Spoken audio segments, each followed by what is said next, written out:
آئیے اب شروع کرتے ہیں یوسف علیہ السلام کا قصہ۔ قرآن کریم نے اس قصے کو احسن القصص کہا ہے۔ اس کے بارے میں اللہ تعالی نے پوری ایک سورت یعنی سورہ یوسف نازل فرمائی۔ اس قصے میں دو عظیم نبیوں کا تذکرہ ہے، سیدنا یعقوب بن اسحاق علیہ السلام اور یوسف بن یعقوب علیہ السلام کا۔ اپنے بھائیوں کی وجہ سے یوسف علیہ السلام کن حالات کا شکار ہوئے، آپ اس کا تفصیل سے ذکر سنیں گے۔ سورہ یوسف مکی ہے اور یوسف علیہ السلام کا قصہ اگرچہ ابتلاء و آزمائش کی داستان ہے، لیکن اس میں اور بھی بہت سے فوائد ہیں۔ سننے والا اس سے لطف اندوز ہوتا ہے، اپنے اندر رحم اور انس کے جذبات محسوس کرتا ہے۔ اس قصے میں ان حالات کی طرف بھی اشارہ ہے جو انبیاء کے ساتھ پیش آتے ہیں۔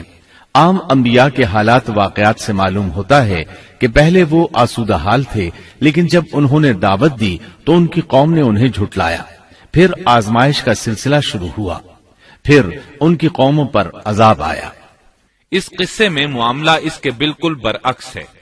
اس میں شروع میں ابتلاء آزمائش کا دور ہے، پھر آسانی اور فراوانی کی داستان ہے۔ ایسا کیوں ہوا؟ علماء کے اس بارے میں مختلف اقوال ہیں۔ عطا رحمت اللہ علیہ فرماتے ہیں، غمزدہ پریشان حال اگر یوسف علیہ السلام کے قصے کو سنتا ہے تو اس کے دل کو سکون ملتا ہے، وہ مطمئن ہو جاتا ہے، اس لیے کہ اس میں تنگی کے بعد آسانی ہے، مشکلات کے بعد اللہ کی نعمتوں کا نزول اس سے ظاہر ہے۔ سورہ یوسف سورہ ہود کے بعد نازل ہوئی۔ سورہ ہود میں انبیاء کرام کے تذکرے کے بعد قوم ہود اور قوم صالح کی تباہی کا ذکر آتا ہے، پھر ان اقوام کا تذکرہ ہے جو تباہ و برباد ہوئی۔ پھر سورہ یوسف عام الحزن میں نازل ہوئی۔ یہ وہ سال تھا جس میں نبی صلی اللہ علیہ وسلم کے چچا ابو طالب فوت ہوئے۔ ابو طالب ہر طرح آپ کا ساتھ دیتے رہے تھے، یہاں تک کہ رسول اکرم صلی اللہ علیہ وسلم فرماتے ہیں، قریش نے مجھ سے صحیح معنوں میں دشمنی کا آغاز ابو طالب کی وفات کے بعد کیا۔ ایک قول کے مطابق ابو طالب کی وفات کے صرف 3 دن بعد آپ کی پیاری اور محبوب بیوی، جنت کی عورتوں کی سردار، دنیا جہان کی افضل ترین عورتوں میں سے ایک سیدہ خدیجۃ الکبریٰ رضی اللہ عنہا اس دنیا سے رخصت ہو گئیں۔ انا للہ و انا الیہ راجعون۔ یہاں تک کہ ابن عباس رضی اللہ عنہما فرماتے ہیں، رسول اللہ صلی اللہ علیہ وسلم نے 4 خط کھینچے، پھر صحابہ کرام کو مخاطب کر کے فرمایا، جانتے ہو یہ خط میں نے کیوں کھینچے ہیں؟ انہوں نے کہا، ہم نہیں جانتے۔ تو آپ صلی اللہ علیہ وسلم نے فرمایا، جنت کی افضل ترین عورتیں 4 ہیں، ایک مریم بنت عمران، دوسری خدیجہ بنت خویلد، تیسری فاطمہ بنت محمد اور چوتھی فرعون کی بیوی آسیہ بنت مزاحم رضی اللہ عنہن اجمعین۔ سیدہ خدیجہ رضی اللہ عنہا اور ابو طالب کی وفات کا آپ صلی اللہ علیہ وسلم کو بہت شدید صدمہ ہوا۔ تب آپ کی تسلی کے لیے اللہ تعالیٰ نے سورہ یوسف نازل فرمائی اور آپ کو یقین دلایا کہ تنگی کے بعد فراخی ہوتی ہے، اور اس صورت میں سبق آموز واقعات اور عبرتوں کا تذکرہ یکجا کر دیا گیا ہے، جبکہ دوسرے انبیاء کے قصے قرآن اور احادیث میں مختلف مقامات پر ہیں۔ یہ قصہ قرآن کریم میں ایک جگہ کیوں ذکر کیا گیا، اس میں کیا حکمت تھی، اور باقی قصے مختلف مقامات پر کیوں بکھرے ہوئے ہیں، اس بارے میں علامہ قرطبی رحمت اللہ علیہ فرماتے ہیں، اللہ تعالیٰ نے انبیاء علیہم السلام کے قصے تکرار کے ساتھ ذکر کیے ہیں۔ ایک ہی بات کو بلاغت و بیان کے اصول کے تحت مختلف پیرائے میں ذکر کیا ہے، جیسا کہ ابراہیم علیہ السلام کا قصہ ہے۔ جب اللہ کے برگزیدہ فرشتے ان کے پاس آئے تو ان کے آنے پر ابراہیم علیہ السلام نے جو مہمان نوازی کی اس کو مختلف انداز میں بیان کیا گیا ہے۔ ایک جگہ فرمایا، وہ بغیر کسی تاخیر کے بھنا ہوا بچڑا لے آئے۔ دوسری آیت میں فرمایا، پس ابراہیم فربا بچڑے کا گوشت لے آئے۔ ان دونوں جملوں کو جمع کرنے سے معلوم ہوا بھونا ہوا موٹا تازہ بچڑا پیش کیا گیا۔ مختلف جگہوں پر ان کا تذکرہ اس لیے کیا گیا کہ لوگ اس سے عبرت پکڑیں۔ علامہ قرطبی رحمت اللہ علیہ فرماتے ہیں، یوسف علیہ السلام کے قصے کو ایک جگہ اور باقی انبیاء کے قصوں کو علیحدہ بیان کرنے کی ایک حکمت یہ بھی ہے کہ مخالف پر حجت قائم ہو جائے کہ وہ نہ مکرر کلام لا سکتے ہیں اور نہ ہی قصہ یوسف علیہ السلام کی طرح اکٹھا کلام لا سکتے ہیں۔ مطلب یہ کہ بلاغت کی ہر قسم میں دشمن پر حجت قائم ہو سکے۔ اللہ تعالی کلام کو مکرر اور غیر مکرر لا کر قرآن کا اعجاز بیان کرنا چاہتے ہیں کہ اللہ چاہیں تو ایک قصے کو ایک ہی جگہ بیان کر دیں، چاہیں تو مختلف جگہوں پر بیان کر دیں۔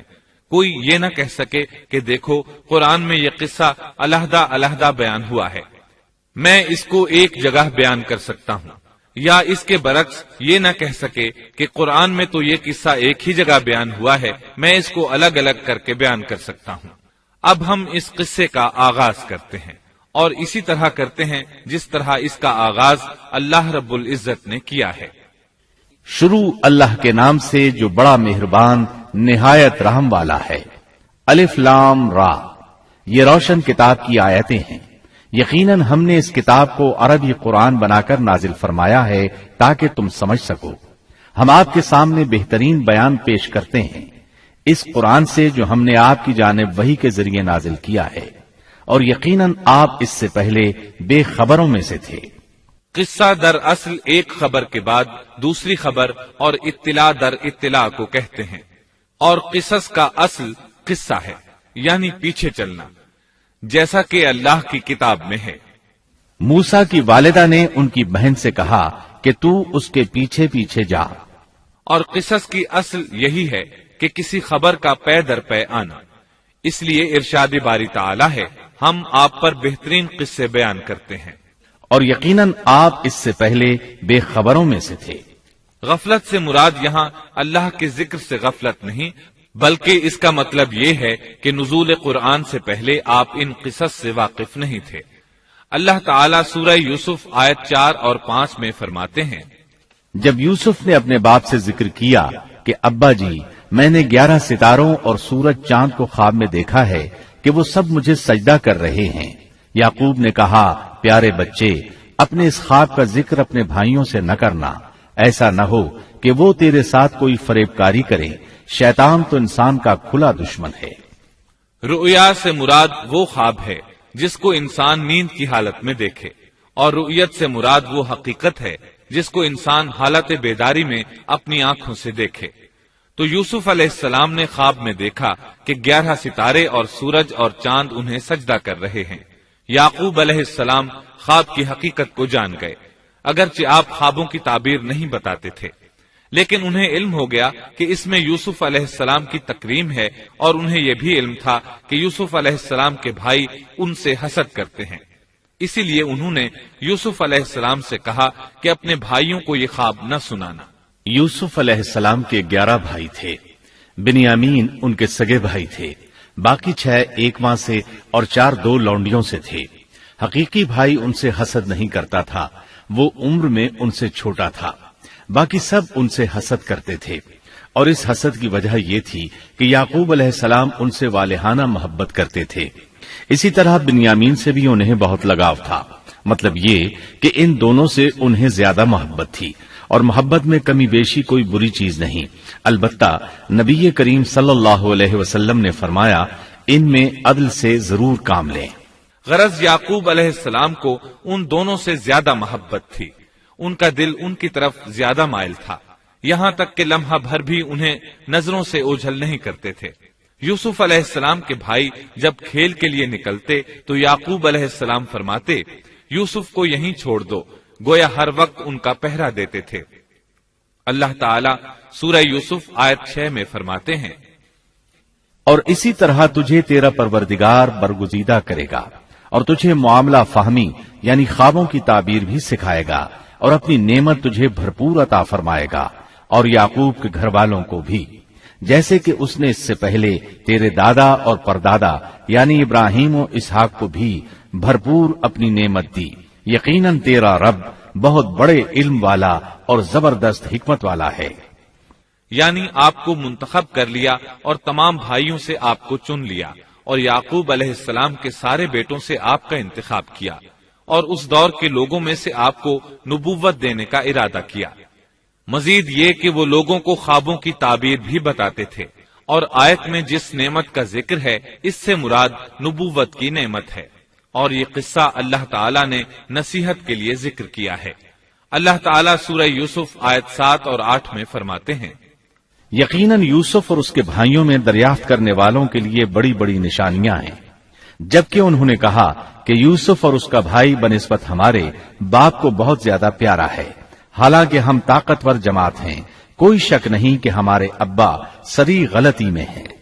کہا جاتا ہے کہ یہودیوں نے نبی کریم صلی اللہ علیہ وسلم سے یوسف علیہ السلام کے قصے کے متعلق سوال کیا تو یہ مکمل صورت انہیں قصہ سنانے کے لیے نازل ہوئی، جبکہ بنی اسرائیل کو یہ مکمل قصہ معلوم نہ تھا، اور جو معلوم تھا وہ بھی تحریف شدہ تھا۔ قرآن ان کی اس تحریف کو واضح کرنے کے لیے بھی نازل ہوا، اور جو بھی بنی اسرائیل کا شخص یا کوئی اور اس کے متعلق پوچھے گا اس کے لیے عبرتیں اور نصیحتیں ہیں۔ یوسف کے بھائیوں نے کہا کہ ہمارا باپ یوسف اور اس کے بھائی سے زیادہ محبت کیوں کرتا ہے، جبکہ ہم ایک جماعت ہیں۔ اپنے باپ کے اس عمل پر اعتراض کیا، اور یقیناً یہ ایک بہت برا گمان تھا۔ زلال کا معنی گمراہی ہوتا ہے، لیکن کبھی خطا پر بھی بولا جاتا ہے، اور انہوں نے باہمی مشورہ کیا اور سوچ بچار کے بعد یوسف علیہ السلام کے قتل کی تجویز طے ہوئی۔ اللہ تعالیٰ آیت 9 میں فرماتے ہیں، یوسف کو تو مار ہی ڈالو یا اسے کسی نامعلوم جگہ پھینک دو کہ تمہارے والد کا رخ صرف تمہاری طرف ہی ہو جائے، اس کے بعد تم نیک ہو جانا۔ مطلب یہ کہ وہ آپس میں کہنے لگے یوسف کو قتل کر دو۔ اس پر بڑے بھائی یہودا نے مداخلت کی اور کہا قتل بہت سنگین جرم ہے۔ اس پر وہ بولے تب پھر اسے کہیں غائب کر دو تاکہ باپ کی توجہ تمہاری طرف ہو جائے اور یوسف والی رکاوٹ ختم ہو جائے۔ دیکھیے کیسی سوچ ہے، پہلے برائی کریں گے پھر توبہ کریں گے اور نیک بن جائیں گے۔ بھلا کیا ایسا آدمی جو برائی اس نیت سے کرتا ہے بعد میں توبہ کر لے گا، کیا اس کی توبہ قبول ہوگی؟ علماء فرماتے ہیں توبہ کا دروازہ کھلا ہے۔ اللہ تعالیٰ رات کے وقت صدا دیتا ہے کہ دن کو برائی کرنے والے توبہ کر لے، اور دن کو آواز دیتا ہے رات کو برائی کرنے والے توبہ کر لے۔ کوئی توبہ کا دروازہ بند نہیں کر سکتا، یہاں تک کہ انسان جتنی بار بھی گناہ کر کے توبہ کرے اللہ قبول کرتا ہے۔ اس لیے اللہ نے ان کی توبہ قبول کر لی۔ تاہم اس بات سے ڈرنا چاہیے کہ اگر گناہ کرنے کے بعد توبہ کا موقع ہی نہ ملے اور موت آ لے تو کیا ہوگا؟ یہ بات نہایت ہی خوفناک ہے کہ توبہ کا موقع ہی نہ ملے۔ اللہ تعالیٰ آیت نمبر 10 میں فرماتے ہیں، ان میں سے ایک نے کہا یوسف کو قتل تو نہ کرو بلکہ اسے کسی اندھے کنویں کی تہ میں ڈالاؤ کہ اسے کوئی آتا جاتا قافلہ اٹھا لے جائے، اگر تمہیں کرنا ہی ہے تو یوں کرو۔ یہودا نے انہیں قتل سے روکا اور کہا قواسم کے راستے میں اموقی نام کا کنواں ہے، اسے اس میں ڈال دو، کوئی گزرتا ہوا قافلہ اسے اٹھا لے جائے گا، اس سے نجات ہی پانا چاہتے ہو تو یہ کام کرو۔ سب نے اس بات سے اتفاق کیا۔ اب اپنے باپ کے پاس گئے، باپ سے انہوں نے جو کہا آیت 11 اور 12 میں آتا ہے، انہوں نے کہا ابا آخر آپ یوسف کے بارے میں ہم پر اعتبار کیوں نہیں کرتے؟ ہم تو اس کے خیر خواہ ہیں، کل آپ ضرور اسے ہمارے ساتھ بھیج دیجئے کہ خوب کھائے پیے اور کھیلے، اور اس کی حفاظت کے ہم ذمہ دار ہیں۔ یعقوب علیہ السلام نے ان کی بات کے جواب میں جو کچھ کہا آیت نمبر 13 اور 14 میں اس کا ذکر موجود ہے۔ یعقوب نے کہا اسے تمہارا لے جانا مجھے تو سخت صدمہ دے گا، اور مجھے یہ بھی کھٹکا لگا رہے گا کہ تمہاری غفلت میں اسے بھیڑیا کھا جائے۔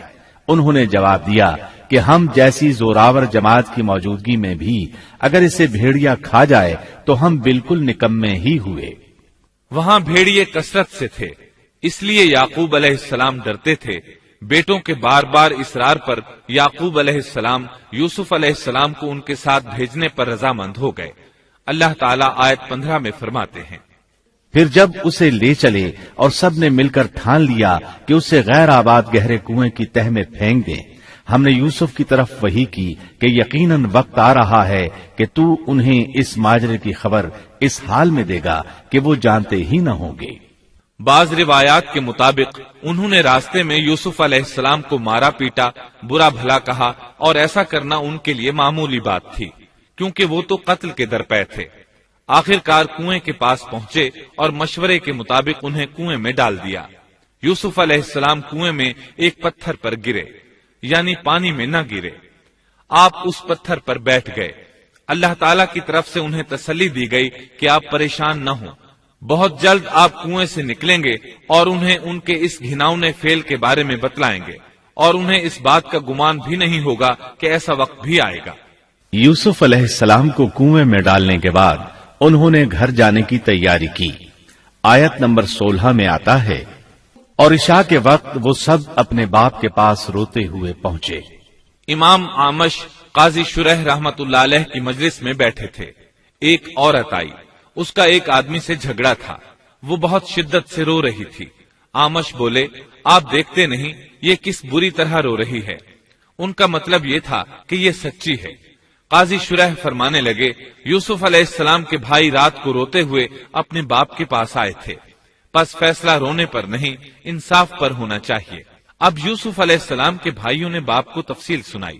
اللہ تعالیٰ اس کا ذکر آیت 17 میں فرماتے ہیں، اور کہنے لگے کہ ابا جی، ہم تو آپس میں دوڑ میں لگ گئے اور یوسف کو ہم نے سامان کے پاس چھوڑا، پس اسے بھیڑیا کھا گیا۔ آپ تو ہماری بات نہیں مانیں گے، گو ہم بالکل سچے ہی ہوں۔ سو انہوں نے یہ بات بتائی، لیکن اس سے جھوٹ صاف ظاہر ہو رہا تھا، جیسا کہ اگلی آیت میں ہے۔ اور یوسف کے کرتے کو جھوٹ موڑ کے خون سے خون آلود بھی کر لائے تھے۔ ابن عباس رضی اللہ عنہما فرماتے ہیں کہ انہوں نے بکری ذبح کی اور یوسف علیہ السلام کی قمیص پر اس کا خون مل لیا، اور خون میں لت پت قمیص یعقوب علیہ السلام کے پاس لے آئے۔ جب یعقوب علیہ السلام نے دیکھا تو فرمانے لگے، یہ بھیڑیا بھی کتنا رحم دل تھا، میرے بیٹے کو تو کھا لیا اور قمیص کو کچھ نہیں کہا، تمہاری عقل کہاں ہے؟ اس بات کا ذکر آیت 18 میں ہے۔ باپ نے کہا، یوں نہیں، بلکہ تم نے اپنے ہی دل سے ایک بات بنا لی ہے، بس صبر ہی بہتر ہے، اور تمہاری بنائی ہوئی باتوں پر اللہ ہی سے مدد کی طلب ہے۔ ادھر دوسری طرف کیا ہوا؟ آیت 19 میں اللہ فرماتے ہیں، اور ایک قافلہ آیا اور انہوں نے اپنے ایک پانی لانے والے کو بھیجا، اس نے اپنا ڈول لٹکا دیا اور کہنے لگا، واہ واہ، خوشی کی بات ہے، یہ تو ایک لڑکا ہے۔ انہوں نے اسے مال تجارت قرار دے کر چھپا دیا، اور اللہ اس سے باخبر تھا جو وہ کر رہے تھے۔ تفصیل اس کی یہ ہے کہ ایک قافلہ اس کنویں کے پاس سے گزرا جس میں یوسف علیہ السلام موجود تھے۔ انہوں نے پانی کی تلاش میں ایک خادم کو بھیجا، وہ کنویں تک پہنچا، اس نے کنویں میں ڈول لٹکایا، یوسف علیہ السلام اس ڈول میں بیٹھ گئے۔ خادم نے ڈول نکالا تو اس میں ایک خوبصورت بچے کو دیکھا، مارے خوشی کے وہ پکار اٹھا، یہاں ایک لڑکا ہے۔ اس زمانے میں غلاموں اور لونڈیوں کی تجارت ہوتی تھی، انہیں خوف محسوس ہوا کہ کہیں یہ لڑکا ان سے چھن نہ جائے۔ اس خوف کے پیش نظر انہوں نے یوسف علیہ السلام کو چھپا لیا۔ انہوں نے یہ بھی سوچا کہ شاید یہ بھاگا ہوا غلام ہے، اگر اس کا مالک آ گیا تو وہ اسے لے جائے گا۔ یہ قافلہ مدائن سے مصر جا رہا تھا۔ جب یہ مصر پہنچے تو انہوں نے یوسف علیہ السلام کو معمولی قیمت میں فروخت کر دیا۔ معمولی قیمت میں فروخت کرنے کی جلدی بھی انہوں نے اسی خیال کے تحت کی کہ کہیں اس کا مالک نہ آ جائے۔ ابن عباس رضی اللہ عنہما فرماتے ہیں کہ انہوں نے یوسف علیہ السلام کو صرف 20 درہم میں بیچ دیا، اور یہ نہایت معمولی قیمت تھی۔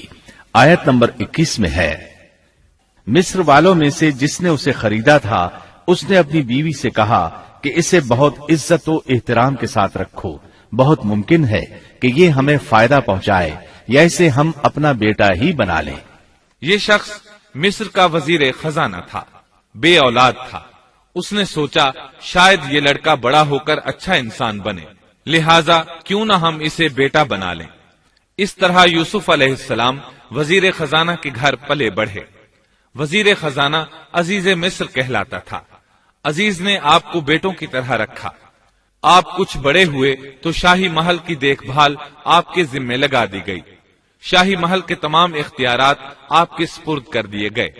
اللہ تعالیٰ آیت 21 اور 22 میں فرماتے ہیں، یوں ہم نے مصر کی سرزمین میں یوسف کا قدم جما دیا کہ ہم اسے خواب کی تعبیر کا کچھ علم سکھا دیں۔ اللہ اپنے ارادے پر غالب ہے، لیکن اکثر لوگ بے علم ہوتے ہیں۔ اور جب یوسف پختگی کی عمر کو پہنچ گئے تو ہم نے اسے قوت فیصلہ اور علم دیا. ہم نیک کاروں کو اسی طرح بدلہ دیتے ہیں. یوسف علیہ السلام بہت پاکیزہ اور توحید والے ماحول میں پروان چڑھے. گھر کا سارا انتظام انہی کے ہاتھ میں تھا. آپ بہت بصیرت اور سوجھ بوجھ سے گھر کا نظام چلا رہے تھے. ابھی عزیز مصر کی بیوی نے آپ کو گمراہ کرنے کی کوشش نہیں کی تھی کہ حلم، علم اور بصیرت کی صفات آپ میں موجود تھیں. مفسرین لکھتے ہیں جب یوسف علیہ السلام کی عمر 17-18 سال کی ہوئی تو جوانی کے ساتھ ان کے حسن میں مزید اضافہ ہوا. حسن یوسف واقعی بے مثال تھا. نبی اکرم صلی اللہ علیہ وسلم فرماتے ہیں معراج کی رات میری ملاقات یوسف علیہ السلام سے ہوئی. ایسا لگتا تھا کہ دنیا کا نصف حسن یوسف علیہ السلام کو ملا ہے. مفسرین اس کی وضاحت کرتے ہیں کہ حسن کو اللہ تعالیٰ نے 2 حصوں میں تقسیم کیا ہے. آدھا حسن یوسف علیہ السلام کو دیا اور آدھا باقی ساری مخلوق میں تقسیم کر دیا. اللہ اکبر، یہ ہے حسن یوسف. اور جب یوسف کے حسن کی کیفیت یہ ہے تو پھر اس کے خالق کے کیا کہنے. جب عزیز مصر کی بیوی نے ان کا حسن دیکھا تو بے اختیار ہو گئی. اس کے اندر ہیجان پیدا ہوا. اس نے یوسف علیہ السلام سے بدکاری کا ارادہ کر لیا. ان کے ساتھ لطف و عنایت کا سلسلہ شروع کر دیا اور پھسلانے کے جتنے طریقے ہو سکتے تھے وہ اختیار کیے. ناز و نخرے کے ساتھ اس سے پیش آنے لگی. اللہ آیت 23 میں فرماتے ہیں اس عورت نے جس کے گھر میں یوسف تھے یوسف کو بہلانا پھسلانا شروع کیا کہ وہ اپنے نفس کی نگرانی چھوڑ دے اور دروازے بند کر کے کہنے لگی لو آ جاؤ. یوسف نے کہا اللہ کی پناہ، وہ میرا رب ہے، مجھے اس نے بہت اچھی طرح رکھا ہے. بے انصافی کرنے والوں کا بھلا نہیں ہوتا ہے. مطلب یہ کہ آخر نوبت یہاں تک پہنچ گئی کہ ایک دن اس نے سارے دروازے بند کر لیے اور کہنے لگی آئیے یوسف، میں نے یہ زیب و زینت آپ کے لیے کی ہے. یوسف علیہ السلام فرمانے لگے اللہ کی پناہ، یہ ناممکن ہے، میں ایسا نہیں کر سکتا. کیا میں اپنے مالک کی گھر والی سے بدکاری کروں جس نے مجھے اپنے بیٹوں کی طرح ناز و نعمت میں رکھا؟ یہ بہت بڑا ظلم ہے اور ظالم لوگ فلاح نہیں پا سکتے. آپ نے فوراً انکار کر دیا اس لیے کہ آپ صاحب علم تھے، صاحب حلم تھے، بادشاہ کے مقام اور مرتبے کو جاننے کے ساتھ برائی کے نقصانات سے بھی باخبر تھے. خود صاحب فضل تھے اور اہل فضل کے مقام و مرتبے سے بھی واقف تھے. قرآن کریم کی آیات آپ کی طہارت اور پاکیزگی بیان کر رہی ہیں. آیت 24 میں ہے اس عورت نے یوسف کا قصد کیا اور یوسف اس کا قصد کرتے اگر وہ اپنے پروردگار کی دلیل نہ دیکھتے. یوسف علیہ السلام نے اس کا ارادہ نہیں کیا، یہاں تک کہ اللہ تعالیٰ کی مہربانی سے ان کے دل میں اس گناہ کا خیال تک نہیں آیا. اللہ تعالیٰ نے آخر آپ کو علم بھی دیا تھا اور حلم بھی. آپ بادشاہ کے مرتبے سے واقف تھے، نیک تھے، جانتے تھے زانی کبھی فلاح نہیں پا سکتا، بلکہ آپ نے تو فوراً کہہ دیا اللہ کی پناہ، میں ایسا ہرگز نہیں کر سکتا. اتنی بڑی آزمائش میں ان کے دل میں خیال آنا ممکن تھا. جیسا کہ سخت گرمی اور پیاس کی حالت میں کسی کو ٹھنڈے پانی کا گلاس ملے تو دل میں پانی پی لینے کا خیال ضرور آتا ہے، لیکن پھر یاد آتا ہے کہ وہ روزے سے ہے. لیکن یوسف علیہ السلام کے دل میں تو اتنا سا خیال بھی نہیں آیا. اس کی وجہ یہ تھی کہ آپ نے اپنے رب کی دلیل دیکھی تھی. وہ دلیل کیا تھی اس بارے میں مفسرین کے مختلف اقوال ہیں.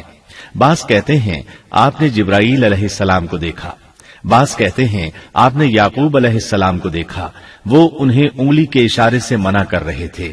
بعض نے لکھا ہے کہ آپ نے دروازے پر یہ لکھا دیکھا تھا بے شک زنا بڑی بے حیائی اور بہت ہی بری راہ ہے. بہرحال یہ مفسرین اور مورخین کے اقوال ہیں. اس بارے میں کوئی صحیح حدیث نہیں ملتی. اتنا ہے کہ آپ نے کوئی ایسی چیز دیکھی ضرور تھی جس کی بنا پر آپ کو خیال تک نہ آیا، اور برہان اللہ ہی کی طرف سے تھی، اس نے انہیں سوچنے بھی نہ دیا. اللہ آیت نمبر 24 میں فرماتے ہیں اس طرح ہم نے انہیں اس برائی اور بے حیائی سے بچا لیا کیونکہ وہ ہمارے مخلص بندوں میں سے تھے. اللہ نے آپ کو صرف زنا سے نہیں برائی سے بھی بچا لیا. یہ اس بات کی دلیل ہے کہ آپ نے ارادہ تک نہیں کیا. پھر اسی آیت میں اللہ نے آپ کو اپنا برگزیدہ بندہ فرمایا اور یہ ممکن ہی نہیں کہ کوئی انسان اللہ کے برگزیدہ بندوں میں سے بھی ہو اور پھر کفر بھی کرے، ہرگز ممکن نہیں۔ انبیاء ایسی باتوں سے پاک رہتے ہیں۔ عزیز مصر کی بیوی نے اصرار کیا، آپ کو مجبور کیا اور لگی چمٹنے تو یوسف علیہ السلام وہاں سے بھاگے۔ عزیز کی بیوی آپ کے پیچھے بھاگی۔ اللہ تعالیٰ نے آیت 25 میں اس واقعے کو یوں بیان فرمایا ہے، اور دونوں دروازے کی طرف دوڑے، اور اس عورت نے یوسف کا کرتا پیچھے کی طرف سے کھینچ کر پھاڑ ڈالا، اور دروازے کے پاس ہی عورت کا شوہر دونوں کو مل گیا، تو کہنے لگی، جو شخص تیری بیوی کے ساتھ برا ارادہ کرے بس اس کی سزا یہی ہے کہ اسے قید کر دیا جائے یا اور کوئی دردناک سزا دی جائے۔ سیدنا یوسف علیہ السلام خود کو بچانے کے لیے دروازے کی طرف دوڑ پڑے تھے، یہ پیچھے دوڑی، دروازہ بند تھا۔ ابھی آپ دروازہ کھولنے کی کوشش کر رہے تھے کہ اس نے پیچھے سے آپ کی قمیص پکڑ لی، جھٹکا جو لگا تو قمیص پیچھے سے پھٹ گئی۔ اسی دوران دروازہ کھل گیا اور عزیز مصر اندر داخل ہوا۔ اس نے یہ منظر اپنی آنکھوں سے دیکھا کہ اس کی بیوی زیب و زینت کے ساتھ بن سنور کر یوسف علیہ السلام کے بالکل پیچھے کھڑی ہے۔ اسی وقت اس نے خود کو الزام سے بچانے کے لیے کہہ دیا، جو تیری بیوی کے ساتھ برائی کا ارادہ رکھتا ہے اس کا کیا بدلہ ہے؟ پھر خود ہی کہنے لگی، اسے قید خانے میں بند کر دینا چاہیے۔ ایسا اس نے اس لیے کہا کہیں وہ یوسف علیہ السلام کو قتل نہ کر دے۔ ادھر یوسف علیہ السلام نے بھی فوراً اپنا دفاع کیا اور کہا، میں مجرم نہیں بلکہ یہ ساری کارستانی اس کی اپنی ہے۔ آیت 26 اور 27 میں ہے۔ یوسف نے کہا، یہ عورت ہی مجھے پھسلا رہی تھی، اور عورت کے قبیلے ہی کے ایک شخص نے گواہی دی کہ اگر اس کا کرتا آگے سے پھٹا ہوا ہو تو عورت سچی ہے اور یوسف جھوٹ بولنے والوں میں سے ہے، اور اگر اس کا کرتا پیچھے کی جانب سے پھٹا ہوا ہو تو عورت جھوٹی ہے اور یوسف سچوں میں سے ہے۔ یہ گواہ کون تھا؟ اس بارے میں دو قسم کی روایات ہیں۔ پہلی روایت یہ ہے کہ وہ دودھ پیتا بچہ تھا، اس نے کہا کہ اس عورت نے بہکایا ہے اور یہ اللہ کا معجزہ تھا۔ دوسری روایت یہ ہے کہ عزیز مصر کے ساتھ اس کا چچا زاد تھا، اس نے کہا، قمیص دیکھو کہاں سے پھٹی ہے، پیچھے سے پھٹی ہے تو یوسف سچے، اور آگے سے پھٹی ہے تو پھر وہ سچی ہے، یوسف جھوٹے ہیں۔ آیت نمبر 28 میں آتا ہے، سو جب خاوند نے دیکھا کہ یوسف کا کرتا پیٹھ کی جانب سے پھٹا ہوا ہے تو صاف کہہ دیا کہ یہ تو عورتوں کی چال بازی ہے، بے شک تمہاری چال بازی بہت بڑی ہے۔ سید قطب کہتے ہیں، عزیز مصر ان لوگوں میں سے تھا جن کے نزدیک شرف کی کوئی قیمت نہیں تھی۔ اگر اس میں غیرت ہوتی تو اس کا خون کھولتا، وہ عورت پر برہم ہوتا، لیکن اس نے غصے کے بغیر کہا۔ آیت 29 میں ہے، یوسف اب اس بات کو جانے دو، اور اے عورت تو اپنے گناہ سے توبہ کر، بے شک تو گناہ گاروں میں سے ہے۔ اس کے علاوہ اس نے کوئی اور بات نہ کی، یہاں تک کہ یوسف علیہ السلام کو گھر ہی میں رہنے دیا، جدا بھی نہ کیا۔ لیکن پھر یہ خبر شہر میں آگ کی طرح پھیل گئی، عورتیں طرح طرح کی باتیں کرنے لگیں، لوگ عزیز مصر کی بیوی کو تانے دینے لگے۔ آیت 30 میں ہے، اور شہر کی عورتوں میں چرچا ہونے لگا کہ عزیز مصر کی بیوی اپنے جوان غلام کو اپنا مطلب نکالنے کے لیے بہلانے پھسلانے میں لگی رہتی ہے، اس کے دل میں یوسف کی محبت بیٹھ گئی ہے، ہمارے خیال میں تو وہ سری گمراہی میں ہے۔ یہ چرچا ہونے لگا کہ عزیز مصر کی بیوی ایک غلام کے ساتھ برائی پر تل گئی، اگر کسی آزاد کے ساتھ ایسا کرتی تو معاملہ اور تھا، غلام سے محبت کر بیٹھی، یہ تو اس نے بے وقوفی کی انتہا کر دی، اس طرح اسے خوب برا بھلا کہا گیا۔ یہ خبر عزیز مصر کی بیوی تک بھی پہنچ گئی۔ آیت 31 میں ہے، اس نے جب ان عورتوں کی پرفریب مکارانہ باتیں سنی تو انہیں بلوا بھیجا اور ان کے لیے ایک مجلس مرتب کی، اور ان میں سے ہر ایک کو چھری دی اور کہا، اے یوسف ان کے سامنے چلے آؤ۔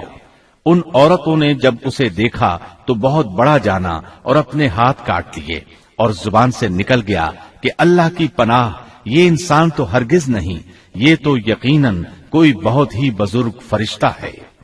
وضاحت اس کی یہ ہے کہ اس عورت نے اپنے گھر میں ایک دعوت کا انتظام کیا، تمام عورتوں کو اس دعوت میں بلایا، دعوت کا انتظام اس طرح کیا کہ سب کے لیے ایک تکیہ لگایا، پھل سامنے رکھے اور ہر ایک کو ایک ایک چھری تھما دی۔ ساتھ ہی یوسف علیہ السلام سے کہا کہ مجلس میں آ جائیں۔ جب یوسف علیہ السلام آئے تو وہ انہیں دیکھ کر مبہوت رہ گئیں۔ ان کے حسن سے اس قدر متاثر ہوئیں کہ اپنا ہوش نہ رہا اور پھلوں کے بجائے اپنے ہاتھ کاٹ ڈالے، لیکن اس کا انہیں احساس تک نہ ہوا۔ سبحان اللہ، کیا حسن تھا جس کی وجہ سے انہوں نے اپنے ہاتھ کاٹ لیے اور خبر تک نہ ہوئی۔ کہنے لگیں یہ تو کوئی فرشتہ معلوم ہوتا ہے، انسان اتنا خوبصورت کیسے ہو سکتا ہے۔ آیت 32 میں ہے، اس وقت عزیز مصر کی بیوی نے کہا، یہ ہے وہ جس کے بارے میں تم مجھے تانا دے رہی تھی۔ میں نے ہر چند اس سے اپنا مطلب حاصل کرنا چاہا، لیکن یہ بال بال بچا رہا، اور جو کچھ میں اس سے کہہ رہی ہوں اگر یہ نہ کرے گا تو یقیناً یہ قید کر دیا جائے گا، اور بے شک یہ بہت ہی بے عزت ہوگا۔ یہ آیت اس بات کی واضح دلیل ہے کہ یوسف علیہ السلام نے برائی کا ارادہ نہیں کیا تھا۔ پھر بات یہیں پر ختم نہیں ہو گئی، بلکہ تمام عورتیں یوسف علیہ السلام پر ٹوٹ پڑیں۔ ان میں سے ہر ایک کی خواہش تھی کہ یوسف علیہ السلام اس سے محبت کریں اور بے حیائی کا ارتکاب کریں۔ اپنی عزت اور شرف کو انہوں نے خاک میں ملا دیا۔ یوسف علیہ السلام کے حسن پر فریفتہ ہو گئیں۔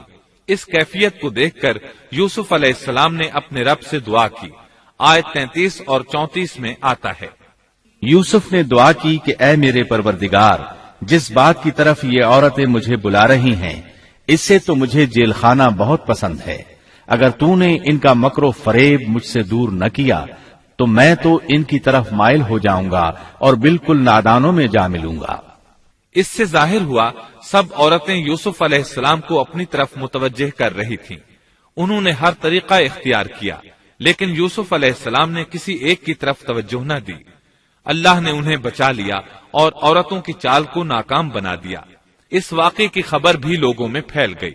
عزیز مصر کی بیوی کو پتا چل گیا کہ یہ خبریں پورے شہر میں پھیل گئی ہیں اور لوگ اسے ہی قصوروار ٹھہرا رہے ہیں۔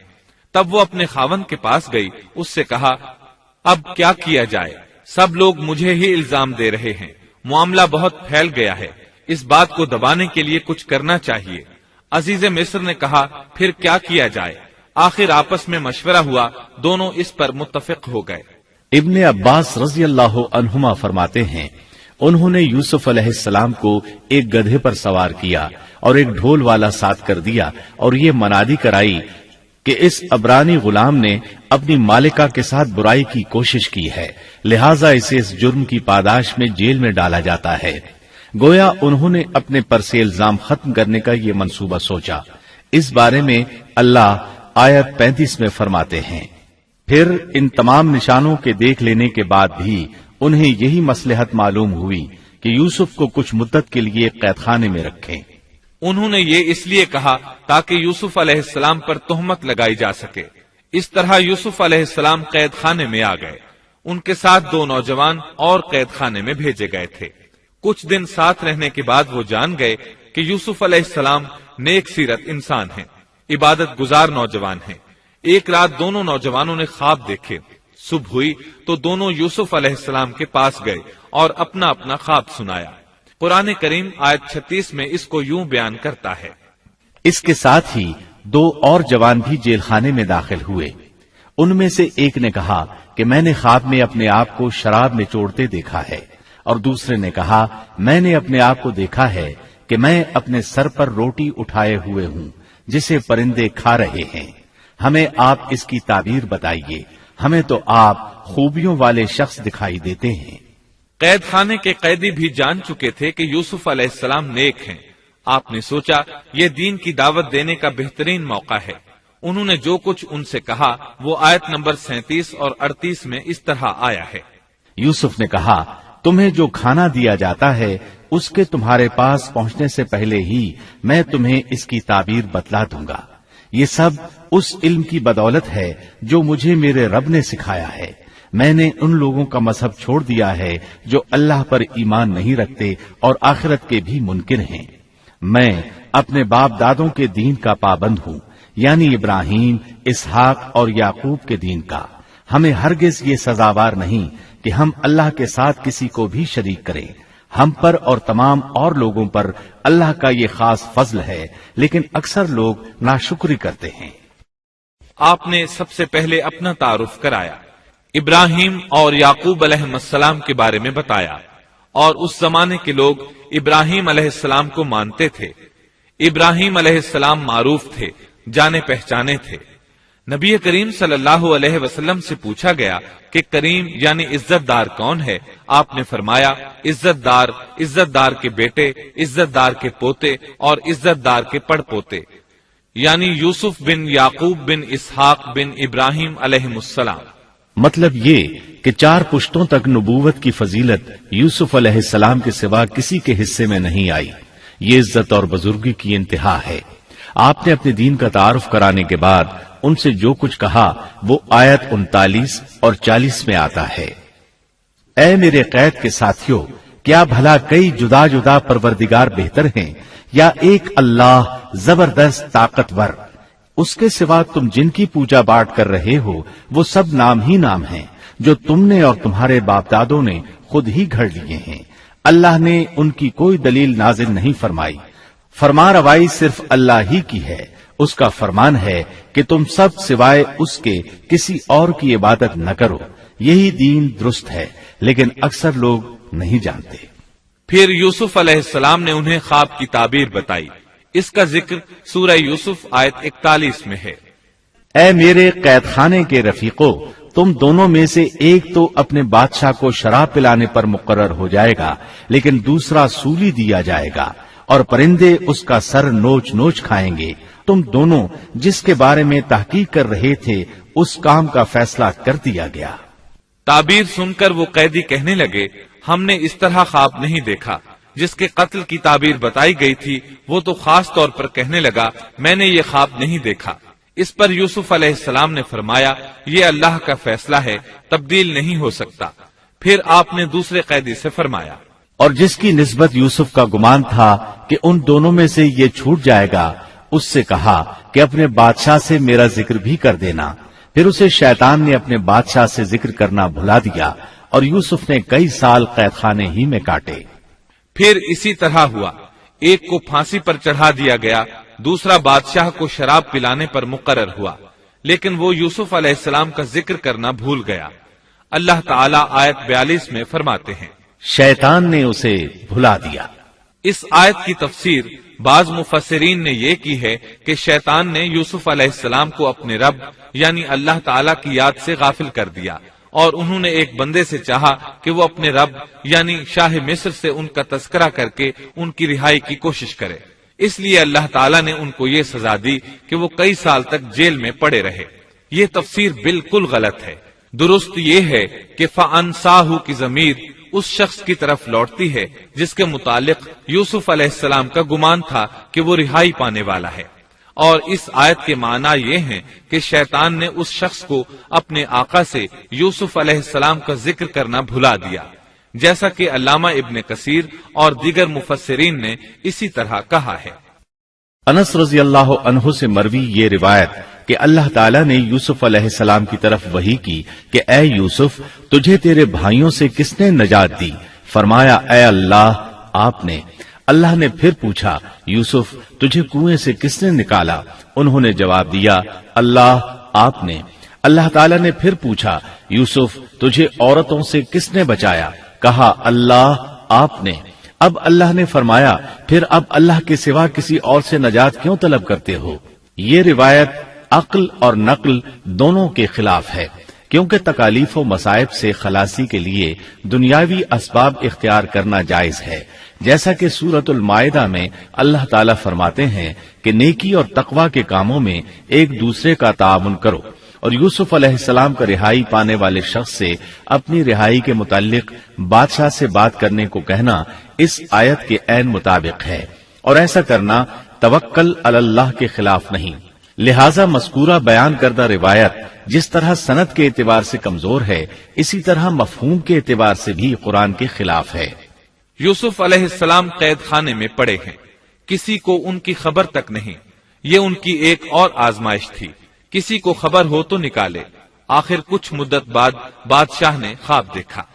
بادشاہ نے کہا، میں نے خواب میں دیکھا ہے کہ 7 موٹی تازی فربا گائیں ہیں جن کو 7 دبلی پتلی لاغر گائیں کھا رہی ہیں، اور 7 بالیاں ہیں ہری ہری اور دوسری 7 بالکل خشک۔ اس خواب نے بادشاہ کو پریشان کر دیا۔ اس نے کہا، اے درباریو، میرے اس خواب کی تعبیر بتلاؤ اگر تم خواب کی تعبیر دے سکتے ہو۔ انہوں نے جواب دیا، یہ تو اڑتے اڑاتے پریشان خواب ہیں، اور ایسے شوریدہ پریشان خوابوں کی تعبیر جاننے والے ہم نہیں۔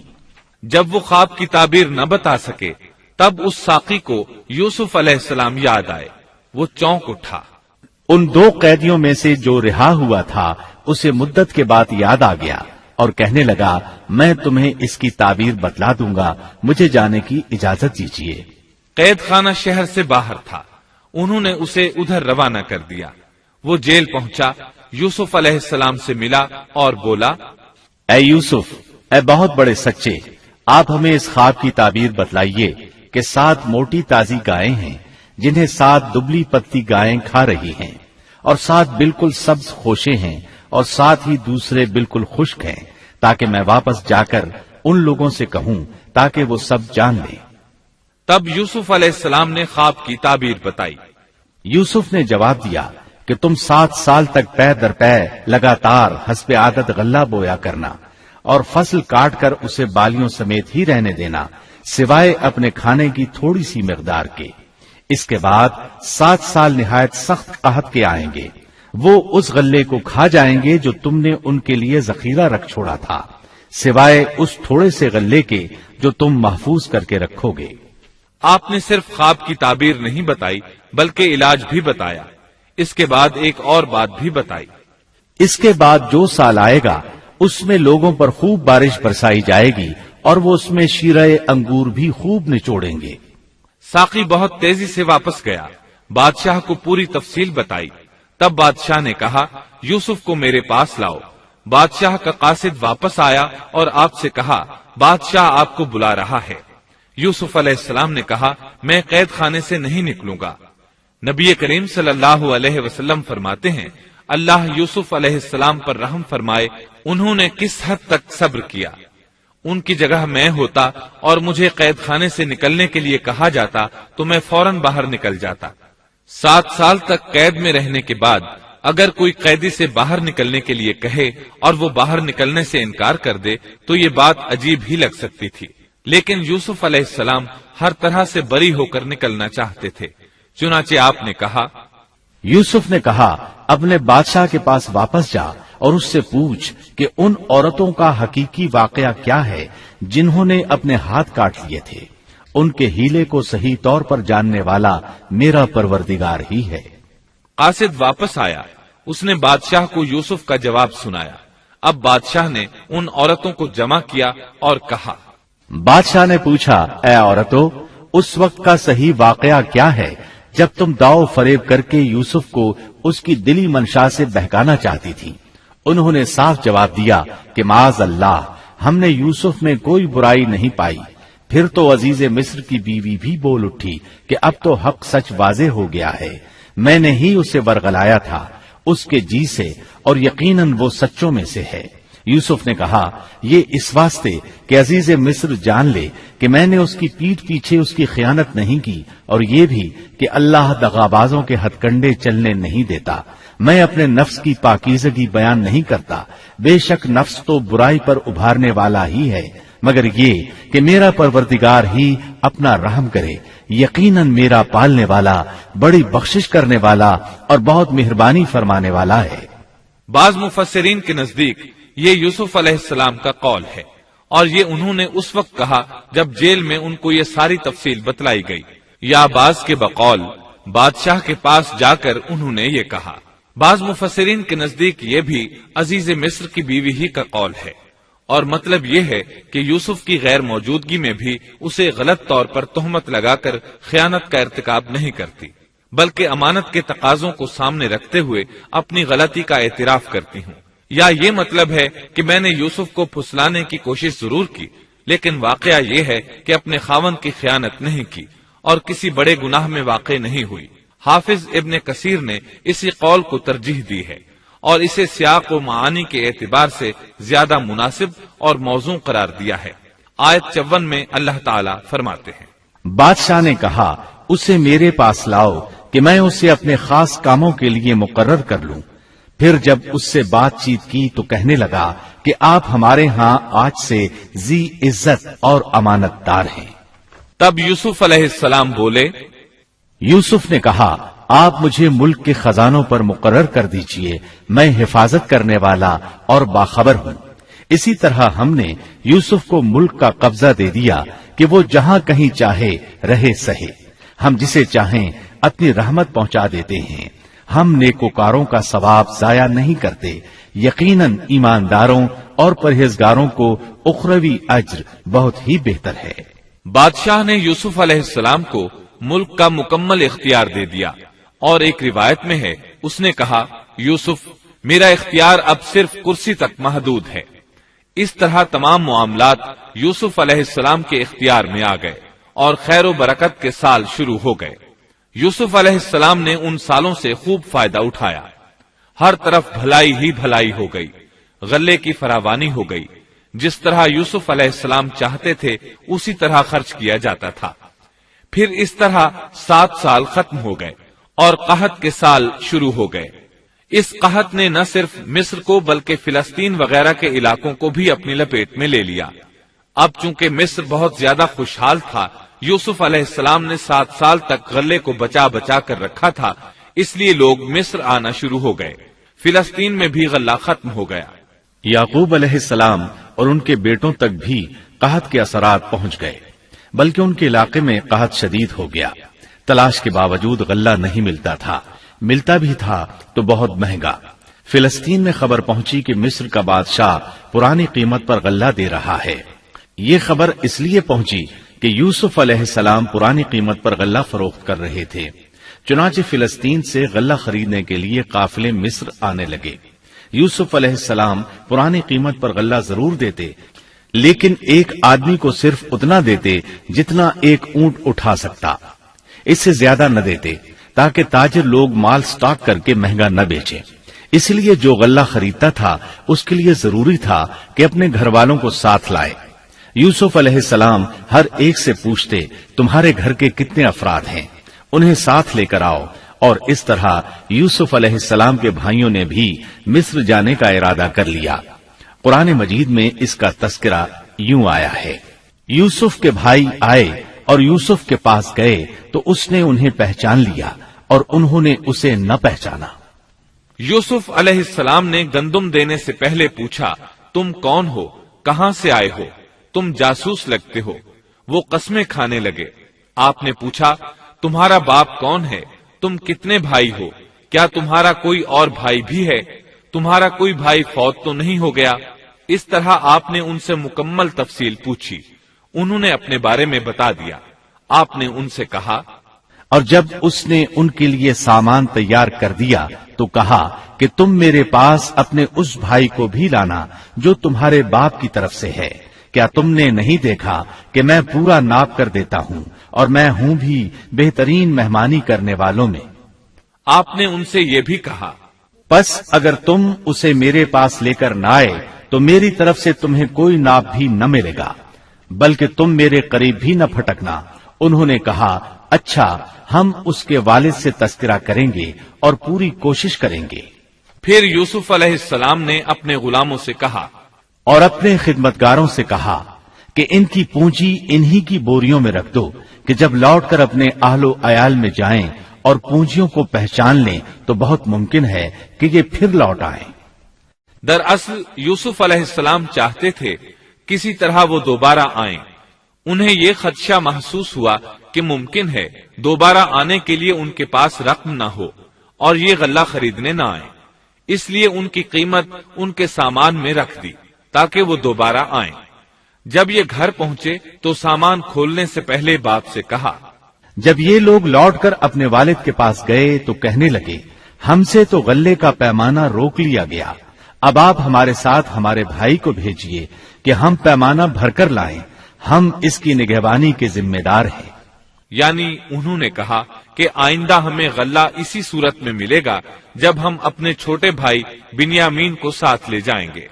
اس پر یعقوب علیہ السلام نے فرمایا، یعقوب نے کہا کہ مجھے تو اس کی بابت تمہارا بس ویسا ہی اعتبار ہے جیسا اس سے پہلے اس کے بھائی کے بارے میں تھا، بس اللہ ہی بہترین حافظ ہے اور وہ سب مہربانوں سے بڑا مہربان ہے۔ مطلب یہ کہ یعقوب علیہ السلام نے ان کی بات ماننے سے انکار کر دیا۔ اس کے بعد جب انہوں نے اپنا سامان کھولا تو کیا دیکھا؟ جب انہوں نے اپنا سامان کھولا تو انہوں نے اپنا سرمایہ موجود پایا جو ان کی جانب لوٹا دیا گیا تھا۔ کہنے لگے، اے ہمارے باپ، ہمیں اور کیا چاہیے؟ دیکھیے تو یہ ہمارا سرمایہ بھی ہمیں واپس لوٹا دیا گیا ہے۔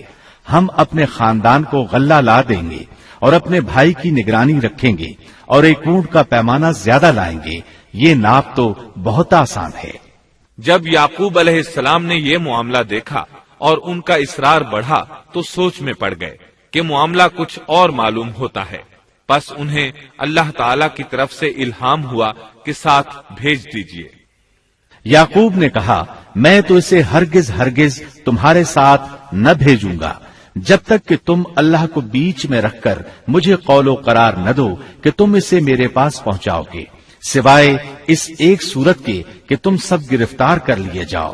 جب انہوں نے پکا قول و قرار دیا تو انہوں نے کہا، ہم جو کچھ کہتے ہیں اللہ اس پر نگہبان ہے۔ انہوں نے مزید نصیحت کی اور یعقوب نے کہا، اے میرے بچوں، تم سب ایک دروازے سے نہ جانا بلکہ کئی جدا جدا دروازوں میں سے داخل ہونا۔ میں اللہ کی طرف سے آنے والی کسی چیز کو تم سے ٹال نہیں سکتا، حکم صرف اللہ ہی کا چلتا ہے۔ میرا کامل بھروسہ اسی پر ہے اور ہر ایک بھروسہ کرنے والے کو اسی پر بھروسہ کرنا چاہیے۔ مطلب یہ تھا کہ تم 11 نوجوان ہو، تمہیں دیکھ کر کوئی حسد نہ کر بیٹھے، تمہیں نظر نہ لگ جائے، اور نظر کا لگ جانا برحق ہے، اور یہ بسا اوقات انسان کو قبر میں پہنچا دیتی ہے۔ اب یہ روانہ ہوئے۔ جب وہ انہی راستوں سے جن کا حکم ان کے والد نے انہیں دیا تھا گئے، کچھ نہ تھا کہ اللہ نے جو بات مقرر کر دی ہے وہ اس سے انہیں ذرا بھی بچا لے، مگر یعقوب کے دل میں ایک خیال پیدا ہوا جسے اس نے پورا کر لیا۔ بلا شبہ وہ ہمارے سکھلائے ہوئے علم کا عالم تھا، لیکن اکثر لوگ نہیں جانتے۔ مطلب یہ کہ انسان کی کوشش کے باوجود تقدیر اپنا کام دکھا جاتی ہے۔ عطا رحمت اللہ علیہ فرماتے ہیں کہ یعقوب علیہ السلام کے بارے میں یہ جو فرمایا کہ اس کے پاس ہمارا دیا ہوا علم تھا، اس کا مطلب یہ ہے کہ یعقوب علیہ السلام جو بھی بات کرتے تھے اس میں اللہ کا ذکر ہوتا اور غور و فکر کے بعد بات کرتے، پہلے اللہ کا نام لیتے، اور یہی ان کا علم تھا۔ یوسف علیہ السلام کے بھائی گئے اور دربار میں حاضر ہوئے۔ آپ نے معمول کے مطابق ان کی رہائش کا انتظام کیا، ہر دو کو ایک کمرہ دیا۔ اس طرح بنیامین اکیلے بچ گئے۔ یوسف علیہ السلام نے فرمایا، چلو اسے ادھر میرے پاس چھوڑ جاؤ۔ جب وہ چلے گئے تو یوسف علیہ السلام نے انہیں گلے سے لگا لیا۔ یہ سب جب یوسف کے پاس پہنچ گئے تو اس نے اپنے بھائی کو اپنے پاس جگہ دی اور کہا کہ میں تیرا بھائی یوسف ہوں، بس یہ جو کچھ کرتے رہے اس کا کچھ رنج نہ کر۔ مطلب یہ کہ وہ بنیامین کو بھی ستاتے رہے۔ اس کے بعد یوسف علیہ السلام نے کیا کیا، اس کا ذکر سورہ یوسف آیت 70 تا 77 میں سنیے۔ پھر جب انہیں ان کا سامان اسباب ٹھیک ٹھاک کر کے دیا تو اپنے بھائی کے سامان میں پانی پینے کا پیالہ رکھ دیا۔ پھر ایک آواز دینے والے نے پکار کر کہا کہ اے قافلے والو، تم لوگ تو چور ہو۔ انہوں نے ان کی طرف منہ پھیر کر کہا کہ تمہاری کیا چیز کھوئی گئی ہے؟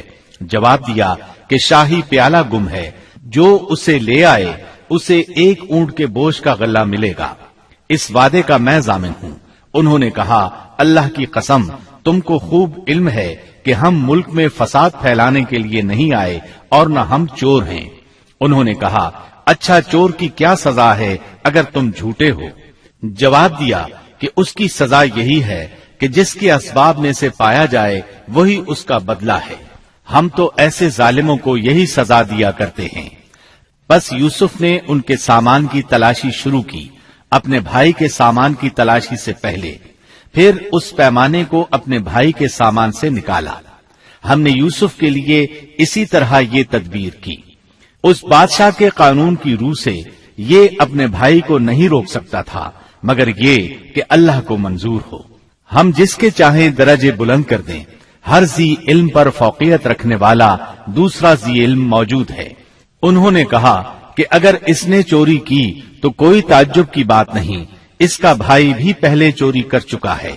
یوسف نے اس بات کو اپنے دل میں رکھ لیا اور ان کے سامنے بالکل ظاہر نہ کیا، کہا کہ تم بڑے بدقماش ہو اور جو تم بیان کرتے ہو اسے اللہ ہی خوب جانتا ہے۔ اب وہ بادشاہ یعنی یوسف علیہ السلام کی منت سماجت کرنے لگے۔